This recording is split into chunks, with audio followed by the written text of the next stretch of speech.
Assalamualaikum warahmatullahi wabarakatuh. Selamat pagi.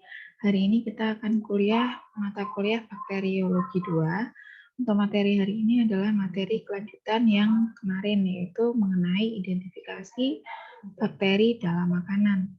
Sebelumnya, bagaimana kabar kalian? Apakah sehat-sehat semua?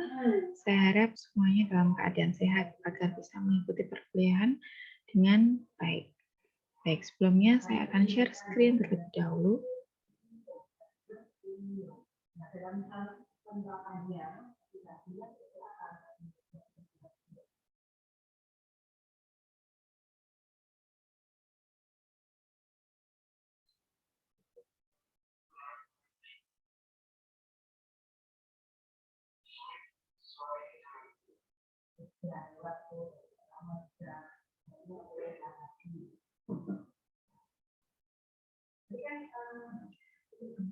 PPT-nya sudah tampak di layar ya. Sebentar, saya mau show terlebih dahulu.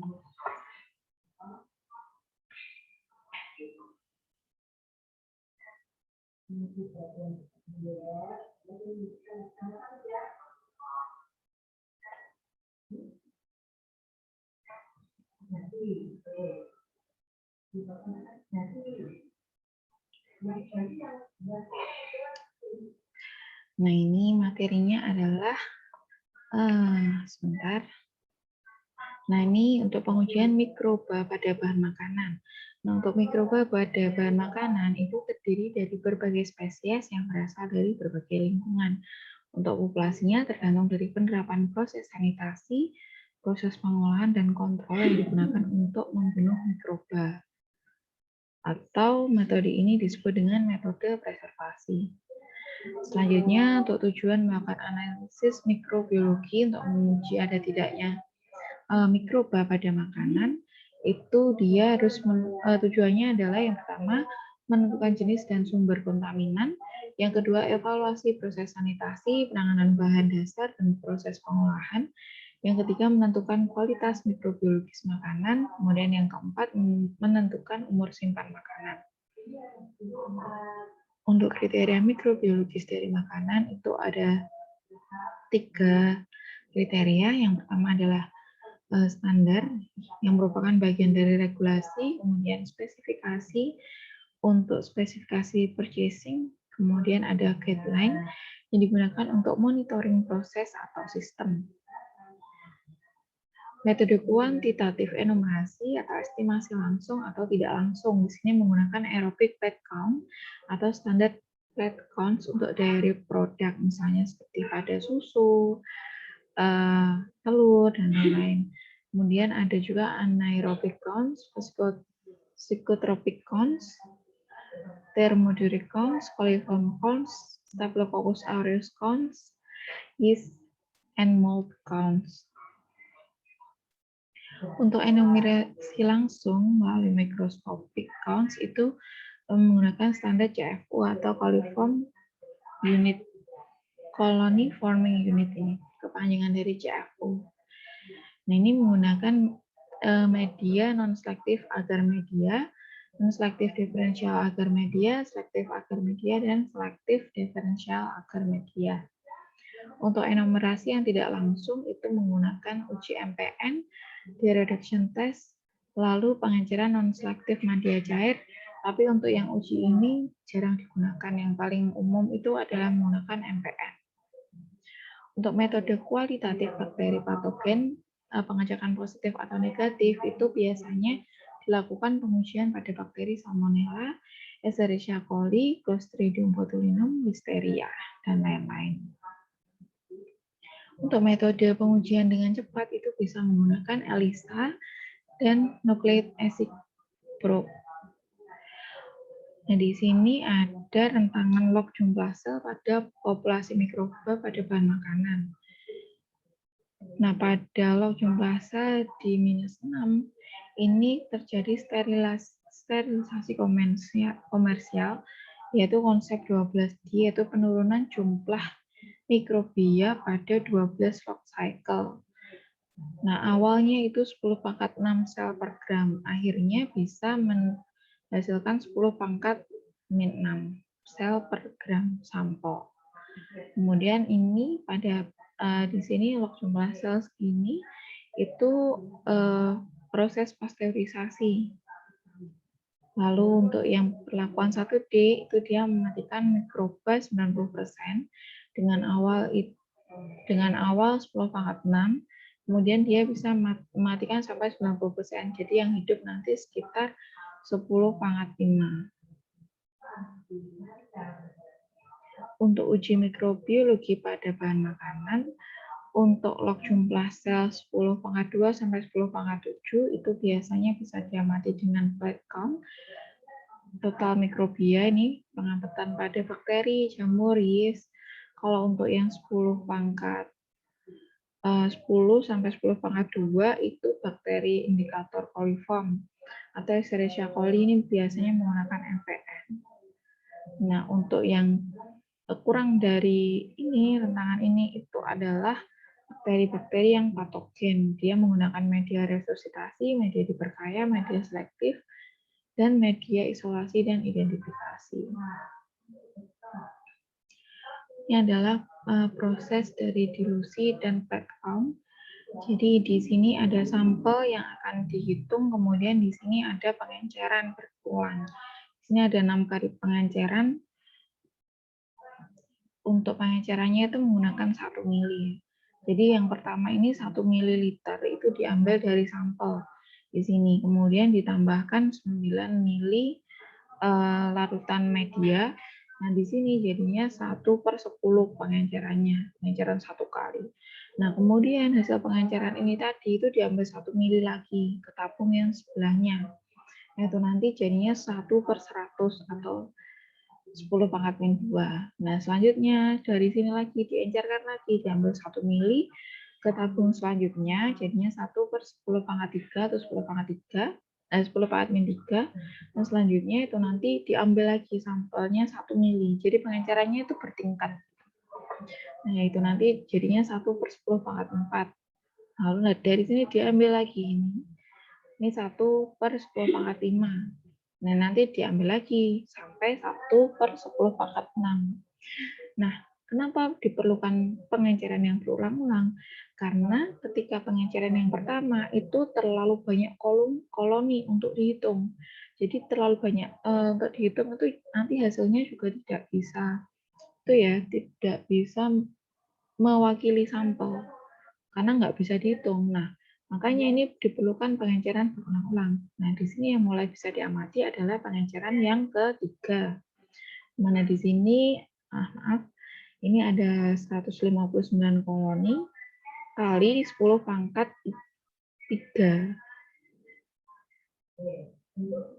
Nah, di mana 159 ini didapatkan dari perhitungan di cawan Petri, sedangkan yang 10⁻3 ini adalah faktor dilusinya atau faktor pengencerannya. Ini sesuai dengan ini.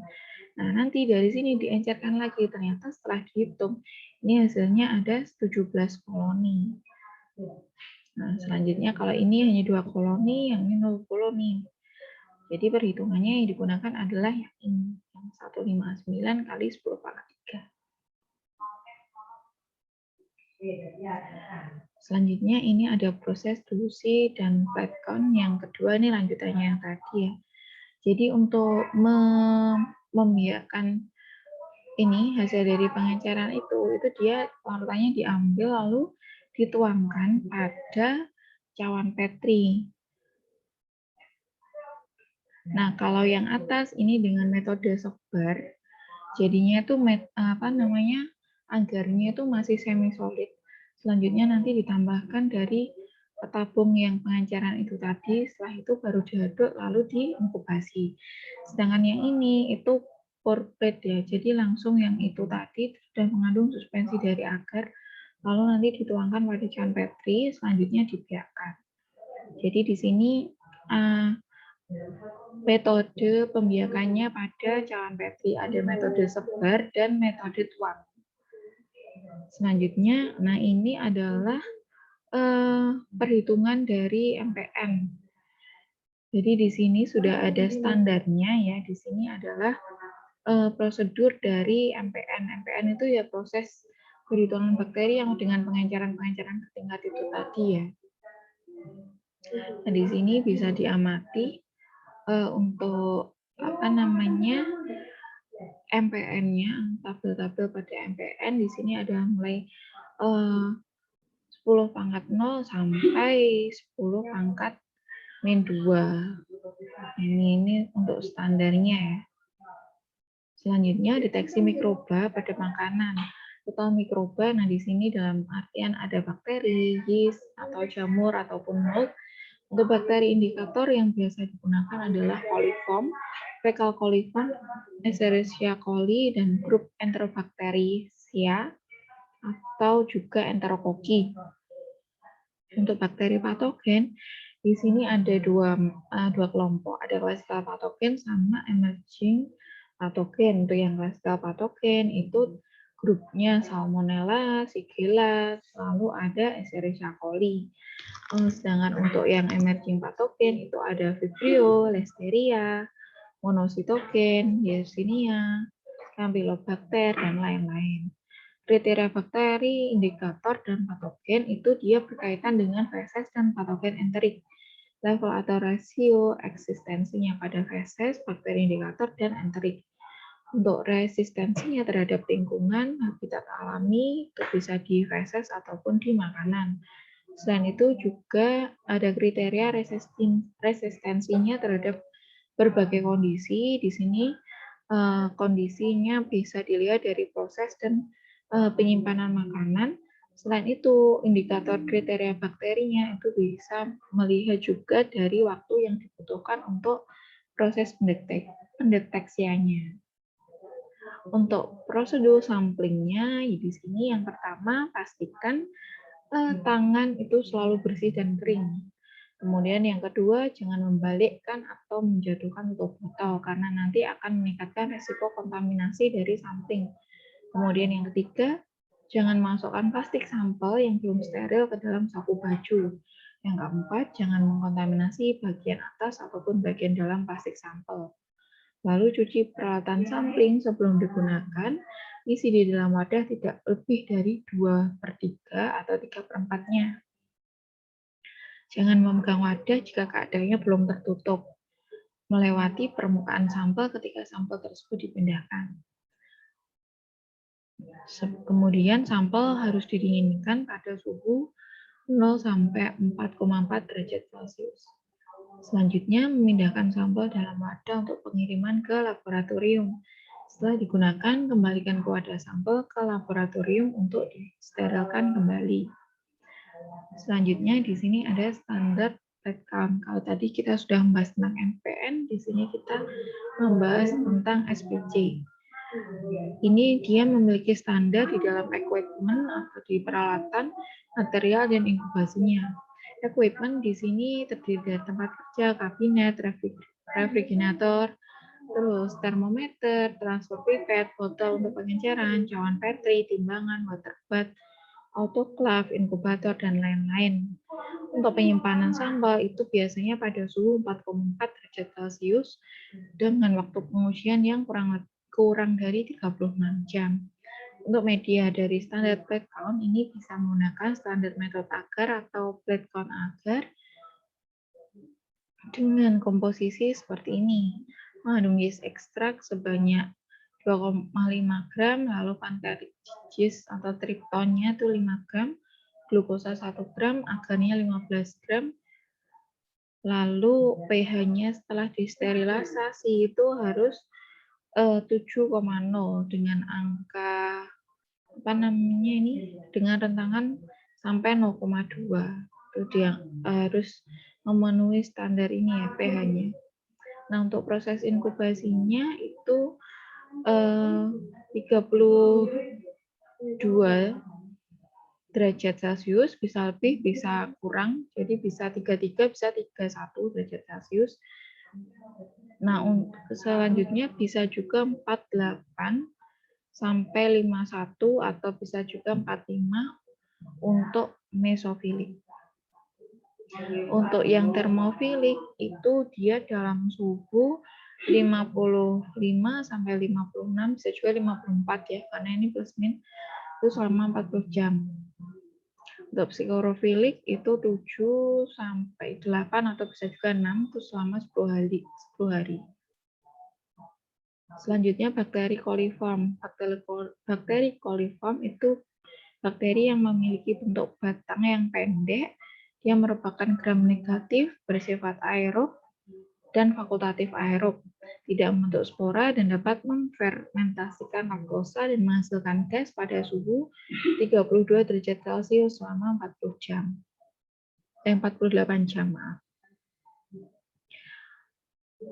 Bakteri coliform ini dia merupakan bakteri indikator yang berasosiasi dengan jalur intestin.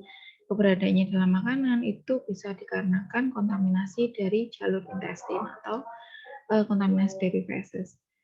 Nah, uji coliform itu dilakukan untuk mengecek terjadinya kontaminasi atau rekontaminasi dan evaluasi pada proses sanitasi, baik pada proses pemerahan susu, setelah pasteurisasi, penyimpanan, atau proses-proses yang berikutnya.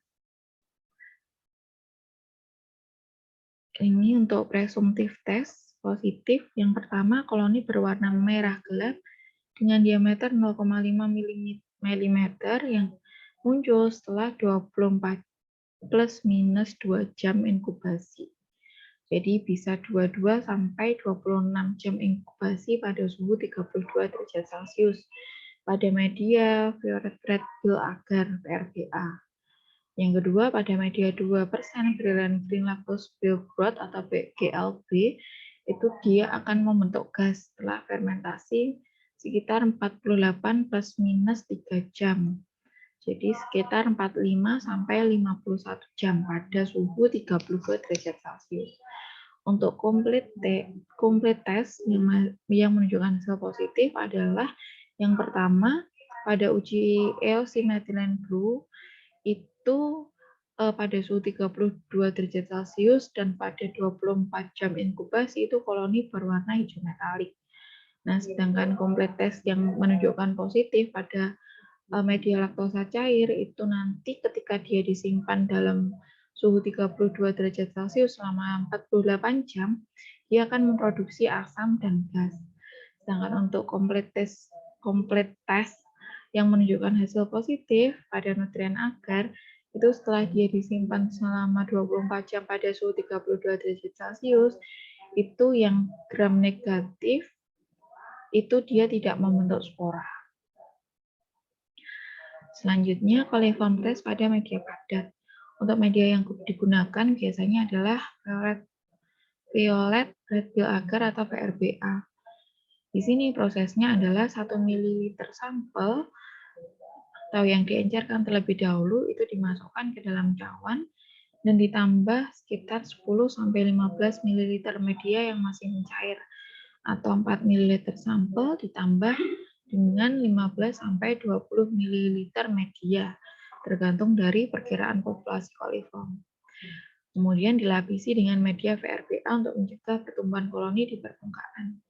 Untuk inkubasinya nanti posisinya harus terbalik, yaitu dilakukan selama 24 plus minus 2 jam pada suhu 32 derajat Celcius.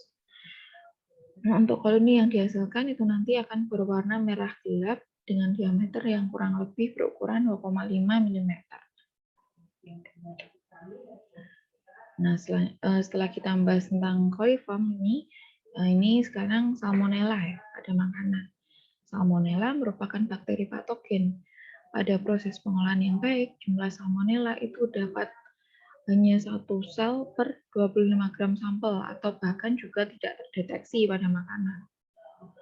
Tahapan isolasi dan identifikasi salmonella di sini ada 6 tahapan. Yang pertama adalah pre-enrichment. Jadi di sini dengan cara menyehatkan kembali sel yang terluka karena proses pengolahan dan penyimpanan makanan sehingga dapat mencapai kondisi fisik yang stabil. Yang kedua adalah selective enrichment. Di sini dia adalah proses untuk mendukung pertumbuhan bakteri salmonella dan menekan pertumbuhan bakteri lain yang kompetitif terhadap bakteri salmonella. Lalu yang ketiga ada uji seleksi padat. Di sini salmonella dapat tumbuh dan bakteri yang non salmonella dia tidak akan tumbuh atau terhambat pertumbuhannya.